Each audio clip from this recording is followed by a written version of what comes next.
Bem-vindo ao Fofoquinhas Sinceras, que é o momento que eu desabafo com vocês aqui o que eu pensei depois de gravar o episódio anterior e ainda aproveito pra o quê? Te contar uma fofoca fresquinha da minha vida.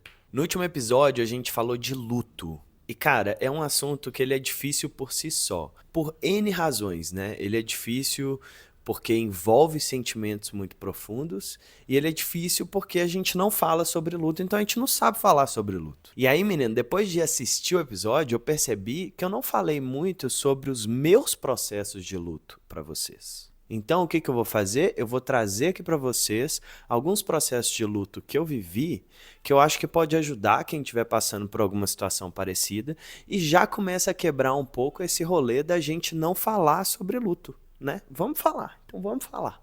Eu vivi 3 grandes, importantes processos de luto, assim, nesse lugar de perda de pessoas. E eu vou trazer aqui para vocês cada um deles, porque eles são diferentes, assim. Eu acho que o primeiro deles foi quando eu perdi o meu avô. Meu avô, ele já era um senhorzinho, assim, ele já tinha uns 80 anos quando ele morreu. E ele tava com Alzheimer. E ele já tava com Alzheimer há uns 10 anos, se eu não me engano, uns 7 ou 10 anos. Foi por um bom tempo, assim.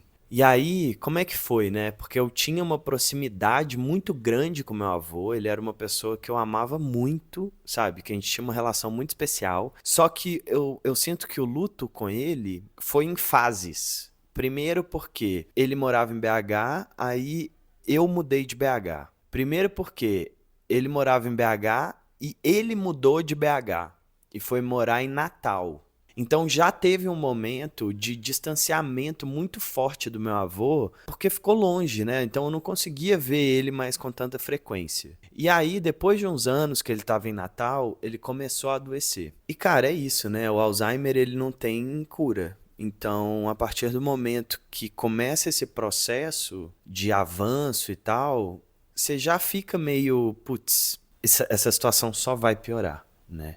E vai chegar em um momento que aquilo que a gente não quer que aconteça vai acontecer, inevitavelmente. Então, eu sinto que com meu avô, o processo ele foi acontecendo gradualmente, assim, né? E eu lembro que quando ele faleceu mesmo, tem mais ou menos uns 10 anos agora, eu fui para Natal, eu fui pro velório dele. Eu lembro de eu me culpar muito, assim, por eu não estar desesperado, chorando horrores e tudo mais, né? Eu tava muito em paz, assim, com a partida dele, assim. Eu acho que eu tinha já processado muito desse luto enquanto ele estava vivo, enquanto tudo isso foi acontecendo. Então, quando teve esse momento da partida dele, eu fiquei muito triste, claro, né? Não tem como você ficar feliz, mas não foi uma coisa que eu olhei e falei, nossa, eu tô destruído, sabe? E eu lembro de eu levar isso até pra terapia, assim, de cara, será que eu devia ter sofrido mais? Sabe? Será que eu devia ter ficado mais triste? Será que tô sendo, tipo, ingrato com o amor que eu sinto pelo meu avô? Foi uma brisa, assim, sem tamanho que eu tive, pela forma como eu processei o falecimento do meu avô, sabe? Então, eu quis trazer isso aqui porque a gente tem muito esse rolê de, ai, como é que uma pessoa deveria reagir à perda de alguém querido e não sei o quê. E eu acho que, cara, não tem uma fórmula, né? E foi muito também isso que a gente trouxe no último episódio, que tanto o Rafa quanto a Sofia trouxeram, que cada pessoa tem o seu processo, cada pessoa vai viver o luto, cada luto, inclusive, de uma maneira diferente, assim. Enfim, eu quis contar isso para vocês verem como eu sofri também nesse lugar de achar que eu deveria ter vivido meu luto de um outro jeito, sabe?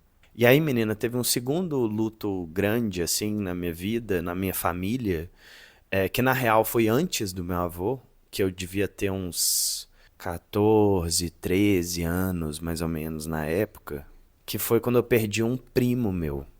E ele morreu super jovem. Ele tinha 18 anos, ele morava em Brasília e ele tava com os amigos numa praça. E aí do nada chegou um outro cara e deu um soco nele. E aí desse soco ele já caiu desacordado e ele não acordou nunca mais. Assim, então foi uma coisa muito abrupta que ninguém estava esperando, como uma pessoa muito jovem e que tem várias reverberações pra mim aí. Porque primeiro, Esse era um primo que a gente passava muitas férias juntos. Esse era um primo que eu admirava muito no lugar do primo mais velho, sabe? Eu tinha 13, ele tinha 18, e ele era muito descolado, e não sei o que, não sei o que lá, sabe? E o luto que eu vivi dele foi hiper conturbado pra mim. Na real, é um processo que eu não consegui processar totalmente até hoje, assim, pra ser bem sincero. Porque tem tantas camadas que é, primeiro, a minha família não deixou eu ir pra Brasília para o velório dele. Então, eu sinto que é um falecimento que ele nunca se materializou imageticamente pra mim, sabe?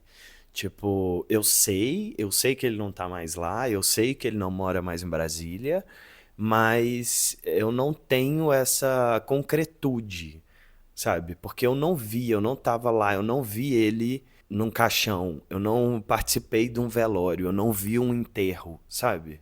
E tem um outro complicômetro, que é, mais velho na vida, mais tarde, eu entendi que com esse primo eu sofri um episódio que pode ser considerado um assédio. E aí entra tantas complicações, porque eu gostava dele, mas ao mesmo tempo tinha essa questão que era muito difícil pra mim, era muito difícil pra eu processar, porque tudo aconteceu quando eu era criança, quando ele era criança, né? Ele era adolescente, na real, eu era criança. Eu só fui conseguir trazer isso de alguma forma consciente quando ele já tinha falecido. E aí, como é que a gente discute isso? Por exemplo, como é que eu falaria disso pra minha família, sendo que ele faleceu, tá ligado? E aí tem toda essa aura, né, de da pessoa que faleceu, ainda mais numa situação que foi tão traumática e tudo mais. Tem esse rolê assim de uma certa beatificação de quem faleceu, né? Então, pra vocês terem uma ideia, é a primeira vez que eu falo publicamente sobre isso, assim. Pra mim é muito difícil, assim. E é um processo que eu trato em terapia. Eu já sofri alguns episódios de assédio na minha vida, esse foi um deles. E pra mim é muito difícil falar sobre isso, até porque tem todo esse mix de sentimentos que é muito complexo e que eu ainda não consegui processar 100% na minha cabeça, sabe? É um processão aí que eu ainda tô vivendo, que eu ainda tô levando pra terapia, que vira e mexe ele surge aí numa sessão. Quando eu terminar esse processo, eu volto aqui e gravo um outro episódio contando pra você que pé que tá, entendeu? Mas é isso, eu vejo como ainda uma parada que me pega muito, que é, desde que ele faleceu, eu nunca mais voltei em Brasília. Nunca mais. Tipo assim, já tive oportunidades de ir pra Brasília e eu evito ativamente ir pra lá. Não sei se vai me trazer gatilhos sobre o assédio, se vai me trazer gatilhos sobre o falecimento dele, o que que vai remexer dentro de mim que eu tenho tanto medo. É isso, pra mim são muitos atravessamentos real, assim, eu não tenho nenhum uma conclusão sobre esse luto pra trazer pras pessoas, sabe? Eu acho que o ponto que eu posso trazer aqui é que às vezes é confuso mesmo. E às vezes é um processo que vai durar praticamente uma vida inteira para lidar, sabe? Eu ainda lido com esse luto, eu ainda revisito várias coisas disso, sabe? E tá bem longe de estar num lugar pacífico e curado para mim. Eu acho que o ponto aqui talvez seja realmente você saber respeitar o seu processo, sabe? Respeitar a forma que você reage a um luto, a forma como reverbera em você, como você vai processar ele, se você vai processar, sabe? Tipo assim, eu acho que tem tantas e tantas camadas. É um assunto que a gente fala tão pouco que tem até muito pouco um jeito, sabe? O que eu deveria fazer nessa situação? Não sei. Eu não sei o que eu deveria fazer nessa situação. Além de ser injusto e da gente não falar, o que eu acho mais absurdo de tudo é que inevitavelmente a gente vai viver lutos na nossa vida, tá ligado? Tipo assim, por que que a gente não fala? Esse pra mim é o grande ponto alarme, assim, cara, a gente precisa falar mais sobre luto, sabe? Até pra gente ter ferramentas para lidar minimamente, para conseguir passar por situações que envolvem o luto de uma maneira menos dolorosa, sabe? Não é que, eu não vou sentir dor. Acho que é inevitável você sentir dor, é inevitável você ficar triste, é inevitável uma série de coisas. Mas eu acho que quanto mais a gente fala, a gente conversa, mais a gente consegue navegar nessas águas com um pouco menos de tormenta, sabe? Acho que essa seria a analogia que eu traria, assim. Até pra gente conseguir também acolher outras pessoas que estão passando por um processo de luto, sabe? Eu tenho amigos bem próximos que passaram recentemente por processos de luto e eu percebo como é muito difícil pra gente também que tá em volta conseguir dar esse suporte, sabe? Conseguir saber o que fazer, sabe? Porque a nossa sociedade, eu sinto que a gente quer muito resolver as coisas. E não tem como você resolver um luto. Não tem como, tá ligado? Ainda mais de outra pessoa. Tipo assim, perdeu um pai, perdeu uma mãe. Cara, não tem como resolver essa situação. Entende? Vai ser doloroso, vai ser difícil. E é um processo longo e que provavelmente vai durar uma vida inteira, sabe? Que a pessoa vai lidar com aquela perda. Mas como é que a gente que está em volta também, a gente consegue acolher essa pessoa? Eu sinto que falta muita ferramenta, falta muita conversa, falta muito da gente discutir abertamente sobre esses assuntos, até para a gente criar espaço para as pessoas que estão passando pelo luto conseguirem falar de uma forma mais natural sobre aquilo que elas estão sentindo, sabe? E aí vem o meu terceiro processo de luto, que não é necessariamente de uma morte, mas é o meu luto comigo mesmo, né? Eu sendo uma pessoa trans, eu sinto que eu passei pelo luto de mim mesmo também. Que ao mesmo tempo que quando eu aceito em mim que eu sou uma pessoa trans e que eu decido iniciar o meu processo de transição, essa jornada que dura uma vida inteira também, tem perdas, né? Não são só ganhos, né? Tem muitas perdas que estão envolvidas aí. Tem a perda física, tem a perda do tipo assim, essa pessoa que eu vejo hoje no espelho não vai mais existir, sabe? Eu sei que pra mim veio muito num lugar de alegria, que bom, né? Porque eu me identifico muito pouco com essa imagem que eu vejo. Mas o que que vem, né? Isso aqui é o familiar. Eu não sei o que que vem pela frente, né? Então, você perder essa familiaridade em vários sentidos.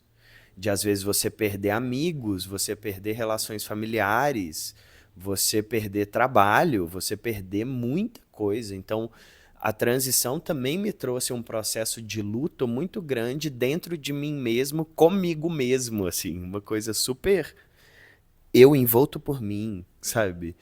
Eu acho que todo mundo na vida passa por momentos de transição, sabe? Não nesse lugar de transição de gênero, mas nesse lugar de, cara, não me identifico mais com quem eu sou, mas ainda não chegou essa outra versão que eu me identifico. Então tem esse processo onde você é um grande não sei, sabe? Você é um grande não sei, cara. Eu não sei como eu vou ficar fisicamente, eu não sei como vai ser minha vida daqui a um ano, eu não sei muita coisa, assim. E isso dá uma aterrorizada profunda. E que você tem que meio que, mano, segurar ali o tranco e passar por essa turbulência com um pouco de fé mesmo. E fé não no sentido religioso, tá ligado? Mas no sentido de acreditar naquilo que não tá materializado ainda. E que vai se materializar lá na frente. E acreditar que vai se materializar alguma coisa que vai ser vai ser boa pra você, que vai ser benéfica, sabe? É isso, gente. Esses são os processos que eu queria compartilhar com vocês, as fofoquinhas da minha vida que tem a ver com esse tema. E queria abrir aqui espaço para vocês contarem também dos seus processos e vocês darem dicas, pitacos, entendeu? É isso. Comente, me mande mensagem, eu vou adorar receber. Seria maravilhoso a gente criar um fórum de pessoas que estão passando por processos de luto. Com certeza absoluta. Então é isso, gente. Um beijo e até o próximo episódio. Tchau, tchau.